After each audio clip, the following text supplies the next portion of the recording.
अस्सलाम वालेकुम दोस्तों, क्या हाल चाल है आपका? ठीक ठाक है? टेक्निकल बंदे पे आपका मेज़बान मोहम्मद आसिफ अफजल हाजिर है।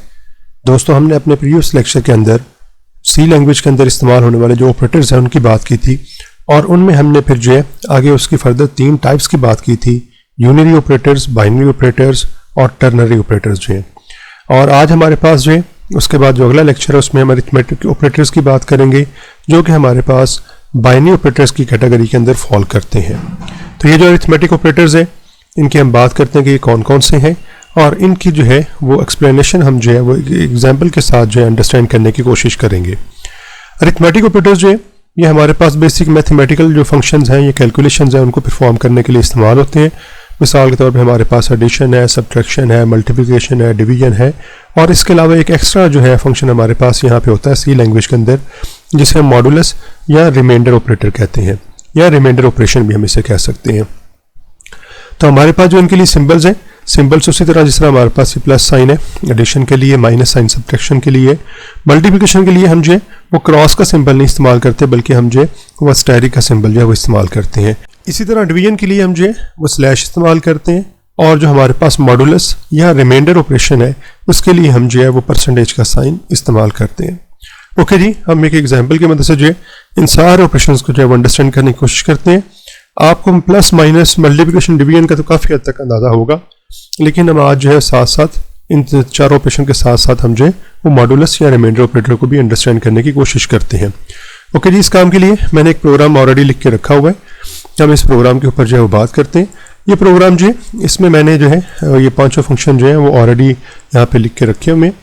मिसाल के तौर पे यहाँ पे जो है मैंने 2 वेरिएबल्स लिए हुए हैं, एक ए है और एक बी है। ए की वैल्यू 40 रखी हुई है और बी की वैल्यू मैंने 20 रखी हुई है। तो जिस तरह हमारे पास अरिथमेटिक ऑपरेटर जो है 5 हैं, तो यहाँ पे मैंने 5 वेरिएबल्स ले लिए हुए हैं जिनके नाम जो है वो ऐड है, सब्ट्रैक्शन के लिए सब है, मल्टीप्लिकेशन के लिए मल है और डिवीजन के लिए डिव है और इसी तरह मॉडुलस ऑपरेटर के लिए मॉड हमने यहाँ पे रखा हुआ है। तो ये जो हमारे पास पांचों के पांचों वेरिएबल्स हैं इनको हम इनके ऑपरेशन के लिहाज से जो है वो यहाँ पे इस्तेमाल करेंगे। मिसाल के तौर पे ये जो हमारे पास A40 और B20 है, तो आपको पता जैसे हम इनको ऐड करेंगे तो इनकी वैल्यू जो है वो ऐड के अंदर 60 आ जाएगी। इसी तरह हमारे पास जो है वो सब्ट्रैक्शन के लिए जो हमारे पास A माइनस B है, यानी 40 और 20 माइनस करें तो हमारे पास 20 आ जाएगा। 40 और 20 को अगर आप जो है वो मल्टीप्लाई करते हैं तो हमारे पास जो है ये 800 आ जाएगा। इसी तरह अगर आप इनको डिवाइड करते हैं तो हमारे पास आंसर 2 आ जाता है। अब बात आती है मॉडुलस की। तो मॉडुलस जैसा मैंने आपको बताया कि ये रिमाइंडर ऑपरेटर के तौर पे भी काम करता है, यानी आप क्या करेंगे, आप 40 को डिवाइड करेंगे 20 पे और जो रिमाइंडर होगा वो हमारा मॉडुलस ऑपरेटर हमें रिटर्न कर देगा, यानी वो मॉड के अंदर जाके स्टोर हो जाया करेगा। मिसाल के तौर पे अगर हम 40 को जो है 20 पे डिवाइड करते हैं तो आपको पता है रिमाइंडर हमारे पास 0 बचता है, तो यहाँ पे हमारे पास फिर आंसर जो है वो 0 आ जाएगा। यहाँ पे हम एक काम ज़रूर कर लेते हैं कि हम यहाँ पे क्लियर स्क्रीन का एक फंक्शन इस्तेमाल कर लेते हैं ताकि हमें जो है वो अपनी हर दफ़ा जो है वो जो हमारी पिछली आउटपुट है वो नज़र ना आए। ओके जी, मैं इसे कंपाइल करता हूँ और कंपाइल करने के बाद मैं इसे रन करता हूँ F9 की मदद से जो है। तो अगर आप यहाँ पे देखें तो हमारे पास वही वैल्यूज़ आ रही हैं। एडिशन जो है हमारे पास 60 आ रहा है, सब्ट्रैक्शन 20 आ रहा है, मल्टीप्लिकेशन जो है वो 800 आ रहा है, डिवीजन हमारे पास 2 आ रहा है और अगर हम मॉडुलस की बात करें तो वो हमारे पास 0 आ रहा है। हम यहाँ पे कुछ वैल्यूज़ जो है वो चेंज कर लेते हैं ताकि हमें मॉडुलस की मजीद अंडरस्टैंडिंग हो जाए। मिसाल के तौर पे यहाँ मैं 41 कर लेता हूँ। तो देखें जब आप जो है 41 को 20 पे डिवाइड करेंगे तो आपके पास जो है वो 1 आ जाएगा रिमाइंडर के अंदर जो है। तो हम इसे दोबारा कंपाइल करके दोबारा इसे रन करते हैं।